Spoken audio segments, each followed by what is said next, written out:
Hello guys, तो कैसे हैं आप लोग। आज के इस वीडियो एपिसोड में हम लोग एक नए टॉपिक की शुरुआत करने वाले हैं जो कि काफ़ी इंटरेस्टिंग टॉपिक होने वाला है। इसकी पूरी प्लेलिस्ट आपको इस यूट्यूब चैनल पे मिल जाएगी। आप प्लेलिस्ट को बुकमार्क करके टाइम टू टाइम उसको एक्सेस कर सकते हैं। जावा बेसिक से एडवांस तक की प्रोग्रामिंग लैंग्वेज का ये टॉपिक होने वाला है। तो बिना टाइम वेस्ट किए हुए चलिए वीडियो को शुरू करते हैं। वीडियो में सबसे पहले हम लोग ये देखेंगे कि व्हाट इज जावा, जावा है क्या आखिर। Then we can find here that Java is a programming language and a platform. Java एक प्रोग्रामिंग लैंग्वेज है और प्लेटफॉर्म है। Java is a high level and object oriented and secure programming language. Java secure भी है, object oriented भी है और high level programming language है। अब in this sentence here is the word used programming language which can be easily understandable but the platform is a new word। अब यहाँ पे हमने प्लेटफॉर्म क्यों कहा है इसके बारे में भी चलो बात कर लेते हैं। प्लेटफॉर्म इसलिए कहा है क्योंकि platform is any hardware and software environment होता है जो कि किसी प्रोग्राम को रन कराता है, उसको हम प्लेटफॉर्म कहते हैं। जावा रन टाइम इन्वायरमेंट खुद में लेके चलता है। Java has a run time environment JRE and API। So इसीलिए हम इसको प्लेटफॉर्म और प्रोग्रामिंग लैंग्वेज कह सकते हैं। चलिए आगे बढ़ते हैं। फिर आगे बढ़ने से पहले इसके कुछ एप्लीकेशंस देख लेते हैं कि हम जावा पढ़ रहे हैं तो उसका यूज़ कहाँ पर है। जावा का जो यूज़ है आप देख सकते हैं लिस्ट में। डेस्कटॉप एप्लीकेशन जैसे कि Acrobat, reader, media player, antivirus etcetera, इन सब बनाने में किया जाता है। काफ़ी वेब एप्लीकेशन बनाने में भी किया जाता है। इंटरप्राइजेस एप्लीकेशंस जो शॉप्स की दुकानों के एप्लीकेशंस होते हैं, such as the banking applications, bank के एप्लीकेशंस बनाने में यूज़ होते हैं। मोबाइल्स एप्लीकेशंस बनाने में यूज़ होते हैं। एम्बेडेड सिस्टम्स बनाने में भी यूज किए जाते हैं। स्मार्ट कार्ड, रोबोटिक्स, गेम, इन सब में इनका यूज़ होता है जावा का। अब हम बात करेंगे फीचर्स ऑफ जावा। जावा के फीचर्स क्या क्या हैं। इस टेबल में आपको, इस फिगर में आपको पूरा दिख रहा है कि फीचर्स ऑफ जावा क्या क्या है। पहली चीज़ ऑब्जेक्ट ओरिएंटेड है, यानी कि इसमें जो भी हम लोग प्रोग्रामिंग करेंगे वो ऑब्जेक्ट के फॉर्म में करेंगे। फॉर एग्जाम्पल कि अभी अगर मान लीजिए हमको कोई प्रोग्राम लिखना है तो हम उसको एक बॉक्स में लिख देंगे। अब दूसरा प्रोग्राम लिखना है तो उसी फाइल के अंदर एक दूसरा क्लास या दूसरा मेथड बना के हम उसमें लिख सकते हैं। ऐसे करके ऑब्जेक्ट की फॉर्म में हम उसको लिख सकते हैं। ये हो गया ऑब्जेक्ट ओरिएंटेड। आगे सिंपल। सिंपल क्यों है? सिंपल इसलिए इसको कह सकते हैं क्योंकि इजी टू अंडरस्टैंडेबल लैंग्वेज है, like C language and C++। से ये इजी लैंग्वेज है in the case of understanding. Secure, लैब सिक्योर,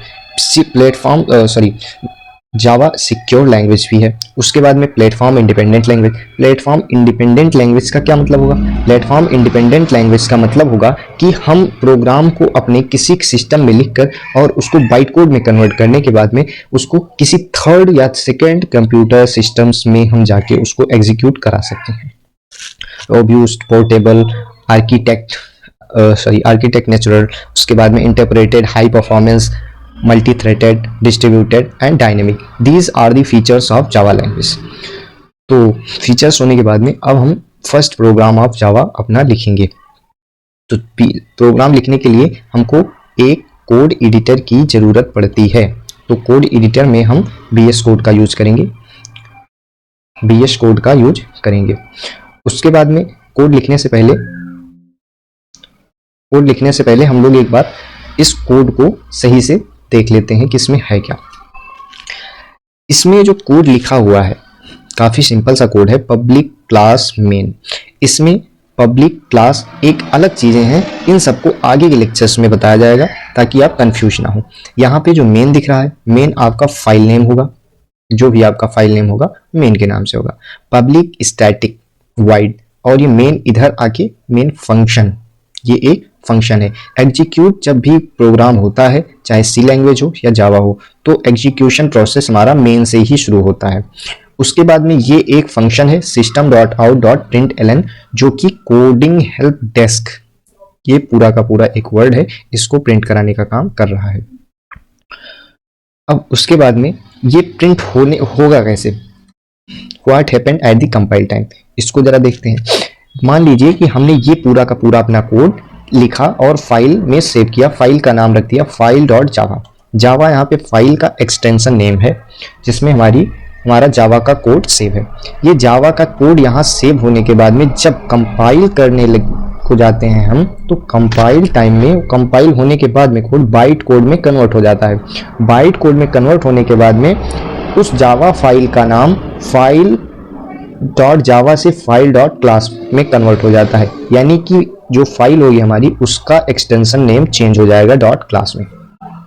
उसके बाद में अब इस बाइट कोड को हम भेजेंगे इंटरप्रेटर में, ये ऑटोमेटिकली चला जाता है, खुद से नहीं भेजना पड़ता। अब इंटरप्रेटर क्या करता है, इस बाइट कोड को मशीन कोड में कन्वर्ट करके हमको आउटपुट देता है। अब ये बाइट कोड जो हमको मिला है, अगर इसको हम चाहें किसी दूसरे सिस्टम पे चलाने के लिए तो हम इजीली उसको चला सकते हैं। ये ऑब्जेक्ट ओरिएंटेड प्रोग्रामिंग लैंग्वेजेस के फीचर्स होते हैं। तो चलिए सबसे पहले एक कोड लिख के देखते हैं और उसको एग्जीक्यूट कराते हैं।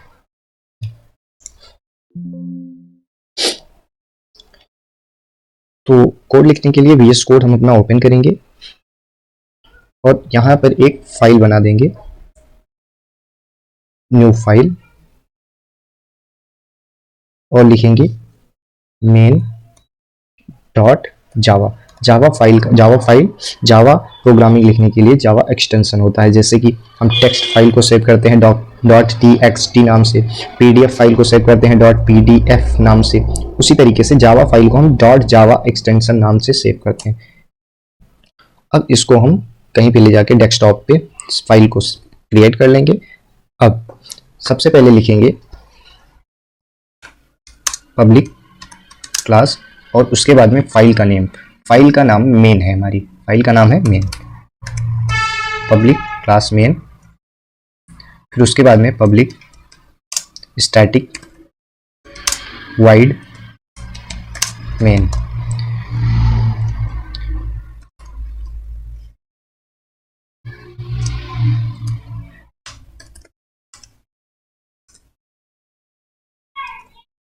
String args. अब यहाँ से हम अपना प्रोग्राम लिखना स्टार्ट करते हैं। अब यहाँ पे हम सबसे पहले कुछ प्रिंट कराते हैं। यहाँ लिखेंगे system dot out dot println. अब डुअल इन्वर्टेड कॉमा के बीच में हम लिखेंगे